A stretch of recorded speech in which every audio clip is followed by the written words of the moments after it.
అండి, నేను మిమ్మల్ని ఈరోజు మా ఫ్రెండ్ వచ్చింది. నేను హాస్పిటల్కి వెళ్ళాను కదా, మా సూర్యాపేటనే హాస్పిటల్ దగ్గరే ఉంటుంది. నా చిన్ననాటి ఫ్రెండ్ కా నుంచి ఇప్పుడంటే ఎల్కేజీ యూకేజీ అంటారు, అప్పుడు వాళ్ళ కా నుంచి 10th క్లాస్ దానిక నా ఫ్రెండ్ 7th దానిక ఉంది. అది ఇక్కడే ఉంటుంది, వాళ్ళ అత్తగారు ఊరు కూడా ఇక్కడే. నన్ను చూస్తానికి వచ్చింది. మణికంఠకి రోజు కామెంట్ పెడుతుంది, నేను హేమాంటిని అని పెడతా చూడండి కామెంట్ లో. అదే నా ఫ్రెండ్, దాని కూతురు పాపాని. హాయ్ చెప్పు, హాయ్ చెప్పు, హాయ్ చెప్పు.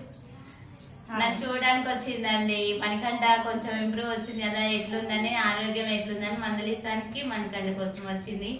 ఇలానే సపోర్ట్ చేయండి మణికంఠ, మీ ఆశీర్వాదంతో మంచిగా ఉండాలని కోరుకుంటున్నా. ఇది నా ఫ్రెండ్ అండి, క్లోజ్ ఫ్రెండ్ అండి. చూస్తానికి వస్తే అప్పుడప్పుడు కామెంట్ చేయండి, లైక్ చేయండి. చెప్పు. థ్యాంక్ యూ అండి.